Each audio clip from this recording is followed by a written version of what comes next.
All right, listen, okay? I don't hate any of these games on this list, okay? I really don't. I feel like just as a form of entertainment for me as a person, maybe I like the story, but the mechanics were wonky. Maybe the story was not the best. There was just something about these games that at the end of the day, I had to make an executive decision with myself and just stop playing, right? And just stop playing. That happens. Now, let me know, are any of these games worth? I mean, I know at least two of these games have a lot of fans, okay? Actually, three have the third one, the last one has a bunch of fans, okay? I know a lot of these games have fans, so I want you to, if you watch this, convince me, hey, go back to this game because of this. With that being said, here are 4 RPGs that I dropped and why I dropped them.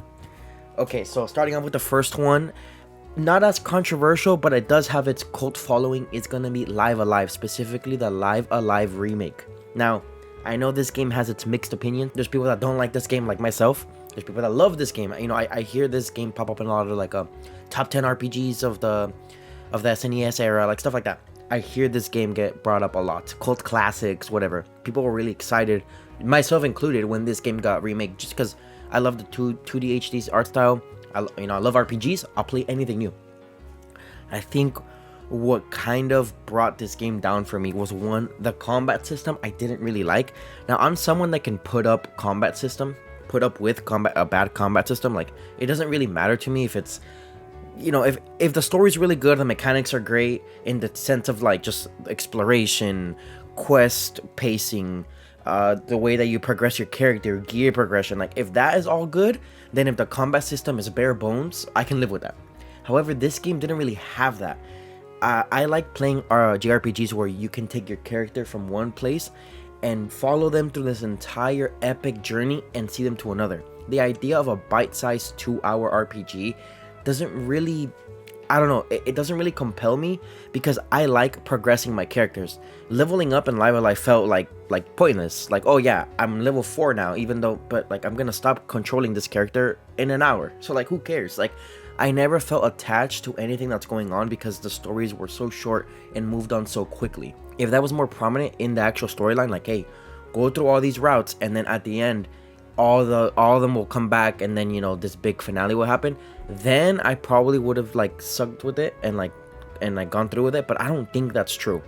If that's true, I might go back. But yeah, at the end of the day, the very disjointed method of like doing things, it just wasn't for me. I know it has its fans. I know this is like the structure backbone for Octopath Traveler. So, I do like Octopath games because they're all set in the same world. I can progress my characters. It's petty, maybe I should give this another try, but for that reason I just had to drop it when I did. Now, this next one is gonna be a little controversial as well. It is Final Fantasy VIII. Now, don't get me wrong, this is a game that I know, it's weird, it's hard to explain. I know I would like if I understand it. At the end of the day, I'm just too dumb. Now, I'm someone that enjoys experimental gameplay mechanics, okay? I don't mind if you get a little wacky with it. So the junction system on paper is not that big of a deal. I can live with it. However, it's in the execution that it's just so confusing for me. Now, I played Final Fantasy VIII right after playing Final Fantasy VII, which is now my favorite game of all time. I didn't play it when I was young. I played it in 2020, in my senior year of high school. And I was like, okay, I'm going to play Final Fantasy VIII now. So I played Final Fantasy VIII, thinking it was going to be kind of the same. I was kind of a noob to the franchise at the time. I've since played many more Final Fantasy games, so now I get it. But I was like, okay, it's going to be more of the same. It kind of has the same vibe. And as soon as I got to the combat, I was like, okay, interesting. And then once I started getting into it, I found a few guides online, but I was like, I can't do homework right now. Like just to play an RPG, like I can't basically learn a brand new language is what it felt like at the time. Now, at the time, I wasn't super deep into my jrpg career either. I didn't really get into them like until I played Final Fantasy VII, really. I had just played like Pokemon and other stuff. So I think for like a beginner jrpg, it just wasn't for me. But I do know that it is one of the best love stories in RPGs, which I love stories. And I do know that it has its fans, and that it can get easy, and it's something that you can learn and click for you. So I really, if I'm gonna go back to any game on this list, it's gonna be this one, because I feel like I was just too dumb at the time. And although I probably won't super love the gameplay, once again, I can deal with a shoddy gameplay experience as long as the story is really good. And if there's a love arc going on, then I'm there for that. I'll do anything for a love arc. All right, my third game. Don't really hear a lot of people talking about this one. I don't know if it's going to be super controversial, but it is a game that I recently dropped. It is Persona 5 Tactica. Now, I love Persona franchise. I love Persona 5. I am not someone that was either tired of the Persona 5 cast or hated the chibi art style. I actually enjoyed the chibi art style, and I'll take another Persona 5 game. Like, I don't care. Like, I like the cast. I know Persona 6 is coming. I don't think they're stopping production of Persona 6 just to give us more Persona 5. I really doubt it. So I was like, whatever, like, I'll play another Persona game. I love tactics games, Fire Emblem game. And that's the thing. I wish it was more Fire Emblem, more tactics based. Instead, in my opinion, you know, all love to the developers, I feel like we got a watered down puzzle game, basically, where all your characters level up at the same time. Already was like, what? Like, there was barely any difference between your units, really. Like, besides HP and mana pools. There was no stats besides like attack, HP. I don't even think there was like a defense, a speed, agility, like none of that. It was very, very simple. A lot of the maps, I didn't play too far. I think I got to the second area and I was like, I just can't do this. Had the same solutions, like just put your guys in a triangle, move them out, like do this. Like, it felt very, very puzzly. And I mean, I don't hate puzzle games, but I wanted to play an RPG. It did not feel like I was playing an RPG. It felt like I was playing a watered down, yeah, like I said, puzzle game. And that's just something that just threw me off. The story seemed decent. It didn't seem like something that had its teeth into me so crazy where I was like, who cares, I'm just gonna keep going. The new character was cool.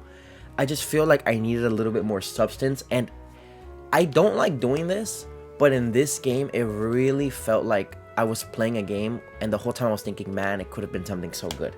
It could have been something so amazing where each unit was completely unique, where it followed a more traditional Fire Emblem like grid-based system with weapons, and also like there was like the same enemies in like every map too. And from what I saw, it's the same enemies in the different areas, just with like a different hat, which is like whatever. I don't know. I just feel like it could have gone so many different routes, and the route that it took for me was too simple. Now, I'm not some sort of god mathematician gamer where I need every game to be super deep and mechanically intense, but like I need a little bit more than this. So yeah, that's why I dropped it. Should I go back to it? Let me know. Okay. Whew. Deep breaths, everyone. This last game, I saved it for last, not to build up hype, but because this is statistically the part of the video that the least amount of people are gonna watch. Okay, so it gives me the most chance to get the least amount of dislike. Last game is Baldur's Gate. Okay, Baldur's Gate 3. I know this is game of the year for the rest of time. I know everybody was loving this game. I have this game. I've played like 15 hours or so of this game, and that is precisely why I had to drop it. I felt like I was losing my mind. I felt like I didn't get it. Like, I know not every game is for everybody, but this has everything that I feel like I should like. Deep character customization, a really deep battle system, great storytelling, branched like just world where you can just kind of like do whatever you want, but like in a way that the story actually makes sense and stuff like that. A party that you could have, whether it's your friends or whatever. Like, I really tried to like this game, but after 15 hours I felt like I was walking around clicking on people, and I just didn't really understand. Like, nothing clicked for me. I didn't really get what I was doing. I know there's like there's a method, like, oh, you can just do whatever you want and like talk to whoever you want and take the game your own pace, but I don't know, am I so wrong for wanting a little hand holding sometimes? Like, can you at least explain to me what's going on here?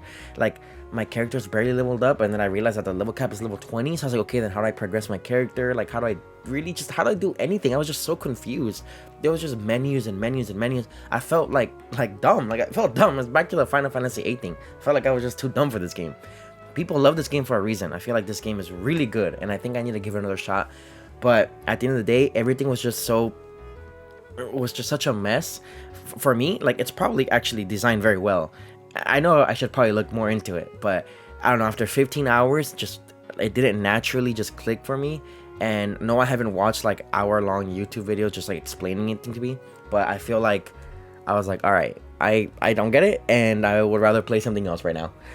So yeah, that's why I stopped playing Baldur's Gate 3. Oh my god, I feel so dumb saying that. But yeah, this is my list. You know, not too crazy, not too long of a list either, because I don't really drop games. But yeah, what did you think? I feel like I should go back to these games, right? At least Final Fantasy 8 for sure. But yeah, Baldur's Gate 3 fans, please don't hate me. I'm sure you, you know, I'm sure the game's great. Maybe one day I'll go back, but for now, I'll play something else. But all right, see you guys. Thank you for waiting for a video. Sorry it's been a while. I felt a little sick, but I'll be back with more videos soon. Bye.